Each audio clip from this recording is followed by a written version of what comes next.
दोस्तों नमस्कार। My self R S Gupta again zero task. दोस्तों, जैसा कि मैंने पिछले वीडियो में बताया था कि स्टॉक मार्केट क्या है और ये कैसे काम करता है, उसको मैंने डिस्कस किया था। अब आगे डिस्कस करते हैं कि इसमें कितने सेगमेंट होते हैं। तो दोस्तों, इसके अंदर 3 सेगमेंट होते हैं: कैश, फ्यूचर एंड ऑप्शन। तो दोस्तों, पहले डिस्कस करते हैं कैश सेगमेंट। कैश सेगमेंट में कब और किस इंसान को आना चाहिए और ट्रेड लेना चाहिए। तो दोस्तों, कैश सेगमेंट के अंदर जब भी जो बिगनर्स हैं उनको कैश सेगमेंट से ही सिर्फ स्टार्ट करना चाहिए। तो दोस्तों, मेरी आपसे रिक्वेस्ट है कि आप जब भी सीख रहे हैं तो सिर्फ कैश सेगमेंट से ही आप स्टार्ट करें, क्योंकि यहाँ पर बहुत कुछ उल्टा सीधा लोग कर रहे हैं। अब बात करते हैं कैश सेगमेंट। कैश सेगमेंट में आपकी कैपिटल साइज 10,000, 20,000, 50,000, 1 लाख, इवन कुछ भी है, आप उससे आप इसको स्टार्ट कर सकते हैं। तो दोस्तों, इसमें सबसे बड़ा फ़ायदा ये है कि आपको यहाँ पर सीखने के लिए बहुत अच्छा मिलता है कैश सेगमेंट के अंदर। और जब आप कैश सेगमेंट के अंदर काम करते हुए प्रॉफिट अर्न करने लगते हैं, तब इसके नेक्स्ट जो सीढ़ी है फ्यूचर, उसके अंदर आप पार्टिसिपेट कर सकते हैं। फ्यूचर्स और कैश के अंदर मेजर डिफरेंस नहीं है, दोनों लगभग एक जैसे ही ट्रेड करते हैं।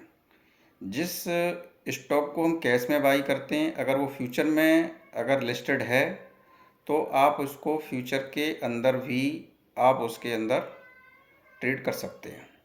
अब फ़र्क क्या है? इंडिया के अंदर अभी जितने भी जो स्टॉक हैं वो लगभग 6 लाख की कैपिटल में आपको एक लॉट फ्यूचर के अंदर मिलता है। अब ज़रा लॉट को समझ लेते हैं। लॉट का मतलब है कि जितने शेयर हैं उसको उसमें आप 6 लाख के अंदर उस लॉट के साइज से आप डिवाइड कर दें।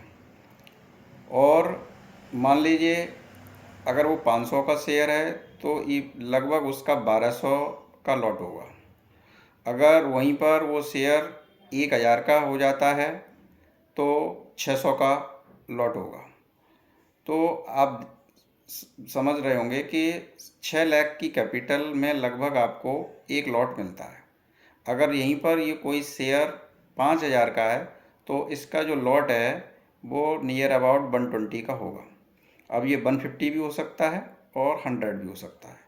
तो एक एवरेज 6 लाख की कैपिटल में आपको एक लॉट आपको बाई करने का इंडिया के अंदर करीब राइट है।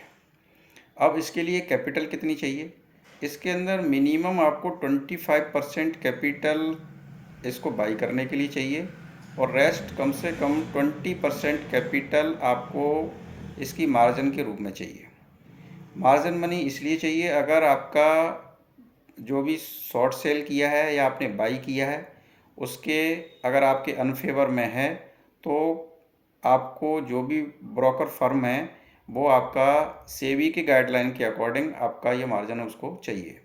तो नियर अबाउट आपकी पूरी कैपिटल 50% के नियर अबाउट होनी चाहिए, तभी आप एक लॉट को रखने के लिए एलिजिबल हैं।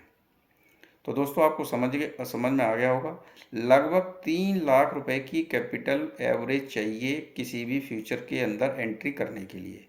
लेकिन यही काम अगर आप कैश में करना चाहते हैं तो 5000 रुपीज़ से भी कर सकते हैं मात्र। तो आप देख सकते हैं कि ये बहुत बड़ा मेजर डिफरेंस है। अब बात आती है कि दोस्तों ऑप्शन क्या होता है। ऑप्शन यही फ्यूचर का ही एक डेरिवेटिव है। खास तौर से ये दोनों ही डेरिवेटिव हैं, फ्यूचर भी डेरिवेटिव है और ऑप्शन भी डेरिवेटिव है कैश सेगमेंट की। तो अब बात करते हैं कि ऑप्शन में क्या रहता है। ऑप्शन एक्चुअली एक इंश्योरेंस प्रोडक्ट है कि जब भी आप कोई फ्यूचर बाई कर रहे हैं तो ऑप्शन को इंश्योरेंस के रूप में यूज किया जाता है। लेकिन लोग सिर्फ ऑप्शन में ट्रेड करने लगते हैं। तो ये बहुत ही एक्सपर्ट लोगों का, जिसके अंदर काफ़ी समय तक जब आप फ्यूचर और कैश के अंदर काम करते रहते हैं तब आपको ऑप्शन की समझ आती है। इसके लिए बहुत लंबी एक अलग से मुझे वीडियो बनाना पड़ेगा ऑप्शन के लिए, उसमें भी ये कवर नहीं हो पाएगा।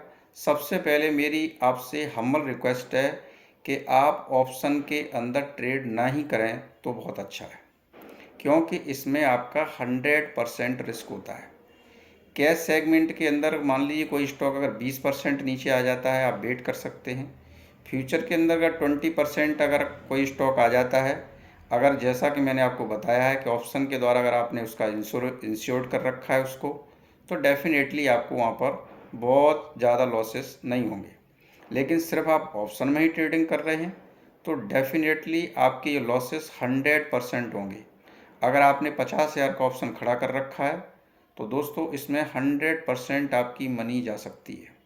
तो इसलिए दोस्तों मेरी आपसे हम्बल रिक्वेस्ट है कि आप ऑप्शन के अंदर ट्रेडिंग ना करें, क्योंकि एक तो हमारे ज़्यादातर इंडिया के अंदर जो कंपनियों के अंदर ऑप्शन है वो ज़्यादातर इलिक्विड है। बहुत ही कम है, गिनी चुनी 15, 20, 25 कंपनियां निकलेंगी जिनकी ऑप्शंस के अंदर एक अच्छी लिक्विडिटी रहती है। और दोस्तों ये कभी न कभी आपसे मिस्टेक आपसे हो जाएगी, आप किसी इलिक्विड स्टॉक्स के अंदर होंगे और आपकी पूरी मनी आप स्टॉक को बेचने की भी कोशिश में होंगे या बाई करने का जो भी कुछ है, आप तब तक आपकी पूरी मनी उसके अंदर जो है कैपिटल आपकी जीरो हो जाएगी। तो दोस्तों आप समझ सकते हैं कि मैंने तीनों सेगमेंट्स के बारे में बताया, और जो स्टार्ट कर रहे हैं उनको सिर्फ कैश सेगमेंट में काम करना चाहिए। मैं दोबारा से एक बार क्लियर कर देता हूं, जो मीडियम में हैं, जो काफ़ी समय से काम कर रहे हैं, वो अपना फ्यूचर्स के अंदर भी एंट्री कर सकते हैं, क्योंकि कैश सेगमेंट एंड फ्यूचर दोनों एक ही तरीके से ट्रेड करते हैं, सिर्फ फ़र्क है वहाँ पर आपके कैपिटल साइज़ का। तो दोस्तों मैं समझता हूँ इस वीडियो के अंदर आपको एक जनरल इसके अंदर एक जो थॉट है जो आपका वो क्लियर हो जाएगा कि मुझे किस सेगमेंट में काम करना चाहिए, मेरा रिस्क रिवार्ड क्या रहेगा, और मुझे किस टाइप की मैं ट्रेडिंग के लिए अभी एलिजिबल हूँ। तो दोस्तों आपका बहुत बहुत धन्यवाद।